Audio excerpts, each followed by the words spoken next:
Hello, मैं राकेश। आज का क्लास आपका नंबर सिस्टम का सेकंड पार्ट है। फर्स्ट पार्ट में बताया गया था डिजिट क्या होता है, यानी अंक क्या होता है, डिजिट कितने टाइप के होते हैं, यानी अंक कितने प्रकार के होते हैं, संख्या क्या है, संख्या कितने टाइप से समझा जा सकता है, वास्तविक संख्या, अवास्तविक संख्या, सम्मिश्र संख्या। इतना चीज़ के बारे में आपको फर्स्ट पार्ट में बता दिया गया था। उसमें बताया गया था कि अगले पार्ट में आपको बताया जाएगा आपको काम की जो चीज़ें थी, या आपको संख्या आपको तीन टाइप से बताया गया था, एक वास्तविक संख्या, एक अवास्तविक संख्या, एक सम्मिश्र संख्या। ये दोनों जो कि आपके काम की चीज नहीं थे, लेकिन फिर भी इसके बारे में आपको बता दिया गया था।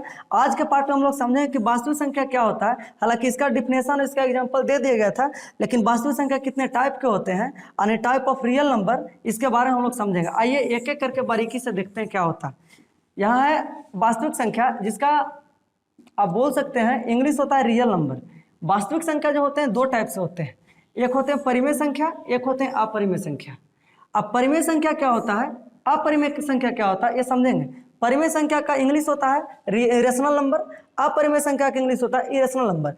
अब आता है कि परिमेय संख्या किसे कहते हैं। बहुत से लोग इसको सदियों से परिभाषा जानते हैं, वैसी संख्या जिसे P/Q के फॉर्म में लिखा जा सके, अर्थात जिसे P/Q के रूप में लिखा जा सके। इस 1740 से चल रहा है, लेकिन आज के क्लास में आपको बताएंगे दूसरा परिभाषा बताएंगे, क्योंकि ये तो 6, 7, 8, 9 से आपको 8 क्लास से पढ़ना है।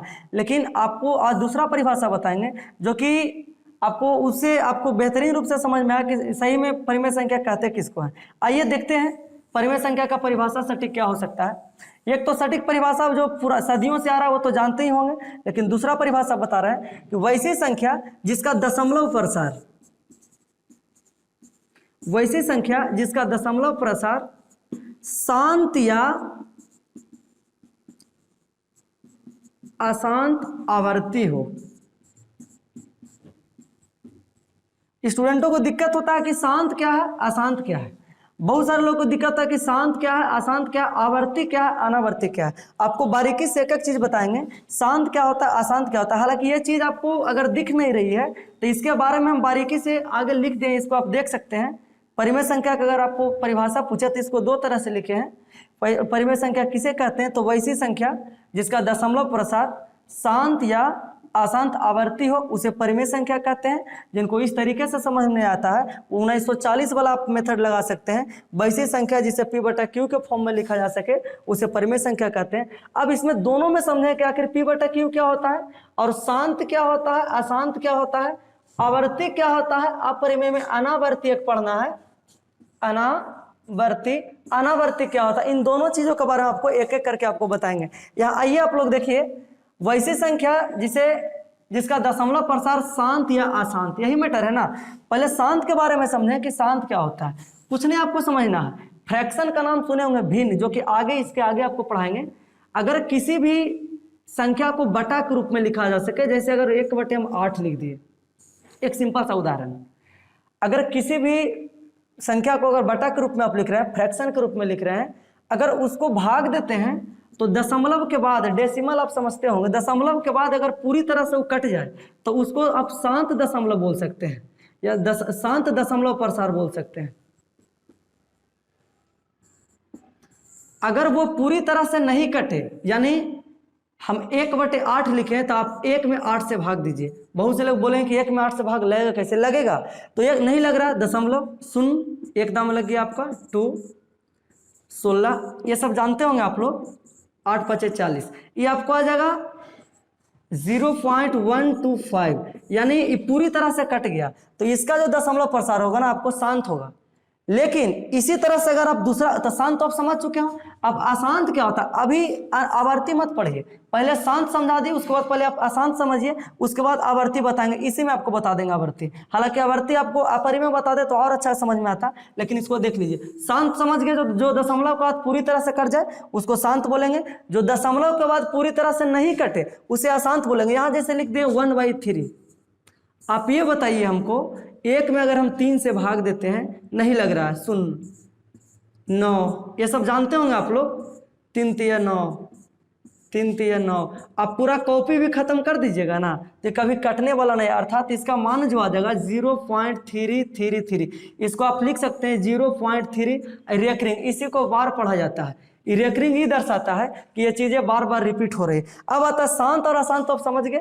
जो पूरी तरह से ना कटे, दशमलव के बाद जो पूरी तरह से ना कटे उसे अशांत बोलते हैं, जो दशमलव के बाद पूरी तरह से कट जाए उसे शांत बोलते हैं। आगे आते हैं, आवर्ती क्या होता है, अनावर्ती क्या होता है। देखिए अपरिमेय में आपको इसके बाद पढ़ना है एक अनावर्ती, अभी इसमें पढ़ना है आवर्ती। आवर्ती क्या होता है आप समझिएगा अच्छा तरह से। देखिए आवर्ती और अनावर्ती दोनों जो होता है ना, दोनों अशांत में ही पढ़ना होता है। आवर्ती और अनावर्ती जो होता है, आवर्ती और अनावर्ती, इन दोनों चीज जो है ना, ये दोनों आपको, जैसे इसका कई नाम होता है, पुनरावृत्ति भी बोलता है, पुनरावर्ती भी बोलता है। आवर्ती का मतलब होता है ना, ये तो अशांत में आती, पक्का है कि नहीं कटेगा, दशमलव के बाद नहीं कटेगा। लेकिन आवर्ती का मतलब होता है कि दशमलव के बाद ना कटे और वो चीज बार बार रिपीट हो। जैसे 1/, जो हम 3 लिखे थे, इसका जो आया था रिजल्ट 0.3333 आ रहा था, यानी एक ही पीरियड को ही रिपीट कर रहा है। अर्थात इसको लिख सकते हैं 0.3 पे रेकरिंग, अर्थात इसको बार बोलते हैं। यानी रेकरिंग ये दर्शाता है कि ये चीजें इसमें बार बार रिपीट हो रही है। जो चीजें दशमलव के बाद नहीं कट रही वो तो अशांत हुआ, लेकिन नहीं कटने के बावजूद भी अगर वो बार बार रिपीट हो रहा है तो उसको आवर्ती बोलेंगे। आवर्ती आप समझ गए होंगे। अब आता है अनावर्ती क्या होता है, इसके बारे में आप अच्छा तरह से बताइए। आपको अनावर्ती भी अशांत में ही पढ़ना है, लेकिन अनावर्ती का मतलब क्या होता है आप समझिएगा। आप क्लास 8 में पढ़े होंगे, अंडर रूट कहीं पे 2 लिखा रहता है। अगर आप इसका वर्गमूल निकाले ना तो आपको बताया गया था कि 2 इस तरीके से, आप याद कीजिए, जब इसको वर्गमूल निकालते थे तो 1 इस तरीके से निकालते। यहाँ पर हम पूरा विस्तार तो नहीं बता सकते हैं, लेकिन इसका अर्थ हम समझाना चाहते हैं कि आखिर अनावर्ती क्या होता है। तो इसको आप निकालिएगा ना तो 1 पॉइंट कुछ भी 2, 5, 6, 9 जो भी आएगा, यानी इसको देखिएगा ना ही पूरी तरह से कटेगा, न एक पीरियड को रिपीट करेगा। उसमें क्या था कि पीरियड को रिपीट करता था, लेकिन इसमें है कि पीरियड को रिपीट नहीं करेगा, यानी ना काटेगा पूरी तरह से, ना आप उसको रिपीट करना उसको दोहराएगा।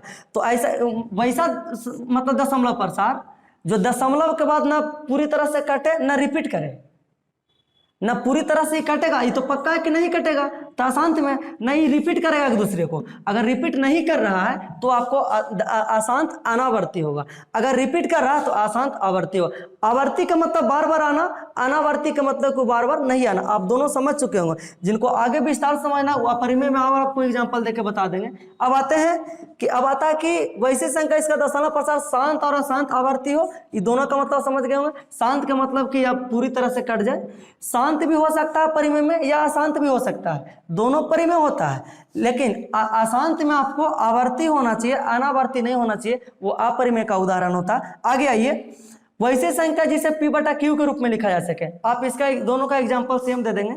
आप लिख सकते हैं 1, 2, 3, 4, आप लिख सकते हैं 1/2, 1/3, 1/4, कुछ भी लिख सकते हैं, माइनस में भी चलता है, शून्य भी होता है परिमेय, आप समझ चुके होंगे। अब आते हैं ये जो P बटा Q जो बोल रहा है ना, आखिर सच में इसका अर्थ क्या होता है। बहुत सारे लोग समझते हैं कि वैसी संख्या जिसे P बटा Q के रूप में लिखा जा सके, इसका मतलब कि P बटा Q लिखा हुआ है यानी 2/3 के रूप में लिखा जाए। P बटा Q का शाब्दिक अर्थ ये नहीं है कि बटा के रूप में लिखा जा सके, इसमें कंडीशन होता है कि P बटा Q के रूप में लिखा जा सके जहां P तथा Q, P और Q दोनों कोई पूर्णांक हो। यहाँ पूर्णांक समझेंगे कि पूर्णांक क्या होता है। इंग्लिश मीडियम वाले इसको इंटीजर समझिएगा। इंटीजर का हिंदी होता है आपको पूर्णांक। पूर्णांक का मतलब होता है कि वैसी संख्या, वैसा अंक कोई भी जिसके हर में आपको 1 हो, जिसके हर में 1 होगा वही पूर्णांक कहलाएगा, जिसके हर में 1 नहीं होगा वो पूर्णांक नहीं कहलाएगा। लेकिन बहुत सारे लोगों का कंफ्यूजन ये रहता है कि अगर परिमेय संख्या बोले तो उसको P बटा Q के रूप में लिखे, अर्थात बटा के रूप में लिख दिए तो वो परिमेय होता है। ये गलत बात है। अगर P बटा Q के रूप में लिखने के लिए बोले तो क्या 2/√3 लिख दिए तो ये परिमेय होगा? नहीं होगा। ये भी तो बटा के रूप में, तो इसको परिमेय बोल सकते नहीं। P बटा Q के रूप में हो और P जो हो वो भी पूर्णांक हो और Q है वो भी पूर्णांक हो, अर्थात अगर 2/3 लिखते हैं ना तो परिमेय होगा। क्यों होगा? क्योंकि 2 के जगह पे P है और 3 के जगह पे आपका Q है। तो अगर P बराबर लिखे तो 2 होगा, तो 2 के नीचे कुछ नहीं था 1, तो ये पूर्णांक हो गया। Q अगर लिखते हैं तो Q के जगह पर आपका 3 है, नीचे कुछ नहीं तो 1, तो आपका पूर्णांक हो गया। तो P और Q दोनों पूर्णांक होगा तब वही परिमेय संख्या होगा, अर्थात परिमेय संख्या नहीं होगा। आगे आइए, आप समझते हैं। अब इसमें है आपको समझना कि आखिर ये जो p और q दोनों पूर्णांक है, q बराबर नॉट इक्वल टू 0, लेकिन इसका मतलब बोल रहा है कि बटा के रूप में हो, p बटा q के फॉर्म में हो, लेकिन q के जगह पर 0। अगर बराबर दे के कोई ऐसे कट कर दे, इसका मतलब होता है बराबर नहीं। इंग्लिश मीडियम वाले इसको पढ़ते हैं नॉट इक्वल टू, जो भी समझते हैं। तो बराबर नहीं का मतलब क्या, क्यू के जगह पर शून्य नहीं होना चाहिए। अगर आप 2 लिखे हैं, अगर नीचे 0 लिख दीजिएगा ना, तो ये परिमेय संख्या में काउंट नहीं होंगे। अर्थात किसी भी संख्या से 0 में भाग देते हैं तो उसका जो रिजल्ट आता है 0 आता है, लेकिन अगर किसी भी संख्या में 0 से भाग देते हैं ना, तो उसका वैल्यू आपको 0 नहीं आता, इन्फिनिटी अनंत इसको बोल सकते हैं, अपरिभाषित इसको बोल सकते हैं। आप समझ चुके होंगे। आगे आते हैं, परिमेय का कई उदाहरण आपको दे चुके हैं। p बटा क्यू का मतलब आप समझ चुके हैं कि p बटा क्यू का मतलब केवल बटा नहीं होता है, p बटा क्यू का मतलब होता है कि बटा के रूप में हो और ऊपर और नीचे दोनों। अर्थात p बटा क्यू का आप ये भी समझ सकते हैं, ऊपर वाला आपका अंश होता है, नीचे वाला आपका हर होता है। यानी ऊपर जो अंश है, अंश भी आपका पूर्णांक होना चाहिए और हर भी पूर्णांक होना चाहिए। पूर्णांक का मतलब ये होता है कि जिसके हर में 1 हो। जैसे आप लिख देगा 2/3, क्या एक पूर्णांक है? तो टोटल पूर्णांक नहीं है, लेकिन खाली 2 कहेगा तो ये पूर्णांक हुआ, क्योंकि इसके नीचे कुछ नहीं तो 1 है। माइनस में भी लिख दे -2, ये पूर्णांक है। जी बिल्कुल पूर्णांक है, इसके नीचे नहीं पूछता 1। अगर कोई ये पूछ दे कि क्या 4/5 ये पूर्णांक है, तो टोटल पूर्णांक नहीं है। या अगर 4/5 पूछे तो टोटल पूर्णांक नहीं है, लेकिन केवल 4 पूछे या केवल -4 पूछे तो इसके हर में 1 है, यह पूर्णांक होता है। जिसके हर में 1 रहे उसे पूर्णांक बोलेंगे, जिसके हर में 1 नहीं रहे उसे पूर्णांक नहीं बोलेंगे। आप अब आगे आते हैं, परिमेय संख्या अच्छी तरह से आप समझ चुके हैं। अब आते हैं अपरिमेय संख्या में। अपरिमेय संख्या क्या होता है? अगर आप समझे ना तो जस्ट इसका उल्टा होता है। वैसी संख्या जिसका दशमलव प्रसार, उस टाइम आपको बताए थे, वैसी संख्या जिसका दशमलव प्रसार अशांत, शांत का इसमें मतलब ही नहीं होगा। वैसी संख्या जिसका दशमलव प्रसार अशांत, उसमें आवर्ती था, इसमें अनावर्ती है। यही आपका फर्क है। अनावर्ती आवर्ती आपको बता दिए थे, लेकिन इसको दोबारा रिपीट कर देते हैं। आवर्ती और अनावर्ती का मतलब होता है कि अगर आवर्ती का मतलब लिखे थे कि 1/, अगर 7 लिखा हुआ है ना, तो अगर 1 में आप 7 से भाग दीजिएगा ना, नहीं लग रहा है, पॉइंट रखे 1 7 3, ये चीज आपको समझ में आना चाहिए। भाग है, आसान है। 4 आपका हो गया 28, 2 हो गया 14 हो गया, 6 हो गया 7 8 56 हो गया, 4 हो गया 40। यहां से आपको बताते हैं 7 5 35 आपका हो गया, 5 हो गया, फिर 7 7 49 हो गया, फिर 1 हो गया, फिर 0। देखिए फिर यहाँ 10 से आपको स्टार्ट हो गया, यहाँ से लेके यहाँ तक आपको ठीक आया। फिर देखिए फिर आप लगेगा तो फिर एक बार में लग जाएगा, फिर आपका 7 हो जाएगा। फिर तो इस तरीके से देखिए एक पीरियड के बाद ना फिर उसको रिपीट करा, अर्थात इसको बोल सकते हैं 0.1428557, इसको रेकरिंग दे सकते हैं, क्योंकि इसके बाद फिर होता है जो कि एक ही 1 4, फिर इसी तरह से आपको स्टार्ट हो जाएगा। तो ये भी आपको आवर्ती में आता है। ये नहीं कि केवल 0.33 यही नहीं, एक पीरियड के बाद भी अगर रिपीट करें ना, वो भी आवर्ती में होता है। अनावर्ती में क्या होता है ना कि कितनों आगे बढ़ाते चले जाइए, वो आपको एक पीरियड के बाद या तुरंत उसको रिपीट नहीं करेगा। जैसे आपको हम बताते हैं, यहाँ देखिएगा, तो वो तो आवर्ती होता है, लेकिन इसमें अनावर्ती समझना है। आप लिख लीजिए, कुछ भी लिख लीजिए, आप √3 लिख लीजिए। अगर आप √3 लिखे ना, तो √3 का अगर आप वर्गमूल निकालिएगा ना, तो इस तरीके से आपको 8 क्लास में बताया गया है। आसानी भाषा में आप इसको निकाल सकते हैं। अगर आप निकालिएगा ना, तो ये आपको एक पॉइंट इस तरीके से आपको बढ़ते चले, 1.34, कुछ भी आपको बढ़ते चला, ना एक दूसरे को रिपीट करेगा और नहीं है जो कि कभी कटेगा। तो ये अनावर्ती का होता है। अनावर्ती का मतलब एक दूसरे को कभी रिपीट ना करे, उसे अनावर्ती। आवर्ती का मतलब कि जो एक दूसरे के रिपीट करे, उसे आवर्ती का। आप समझ चुके होंगे। वैसी संख्या जिसका दशमलव प्रसार अशांत अनावर्ती हो, उसे अपरिमेय संख्या कहते हैं। यहाँ पे परिमेय संख्या लिखा गया है, यहाँ पे आप जोड़ लीजिएगा, अपरिमेय संख्या कहते हैं।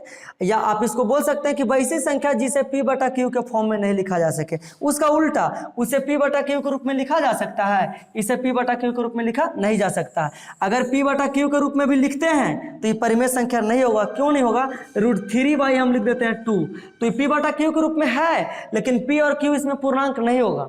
अगर P बटा Q का खाली शाब्दिक अर्थ पूछे तो P बटा Q का मतलब खाली बटा होगा, लेकिन इसमें कंडीशन होता है कि P बटा Q हो लेकिन P और Q दोनों पूर्णांक हो यानी इंटीजर हो। तो पहले इससे टोपी हटेगा तब ये पूर्णांक होगा, पहले इससे रूट ही नहीं हटा तो पूर्णांक कैसे होगा। इसके नीचे हाँ एक लिख सकते हैं, तो पहले ये हटेगा तब ना, ये तो टोपी से घिरा हुआ है तो इसको पूर्णांक, इसके बारे में आगे पढ़ेंगे। मुझे उम्मीद है कि परिमेय संख्या और अपरिमेय संख्या आप समझ चुके होंगे। अब आते हैं इसमें, ध्यान दीजिएगा अपरिमेय संख्या का एग्जाम्पल। देखिए अपरिमेय संख्या का कई एग्जाम्पल हो सकता है। सबसे पहला तो जिसका पूरी तरह से वर्गमूल नहीं निकलता है, अर्थात √2 लिख दिए, √3 लिख दिए, √4 लिख दिए, √4 नहीं होगा, ये तो परिमेय में आ जाएगा, सॉरी गलती हो गया।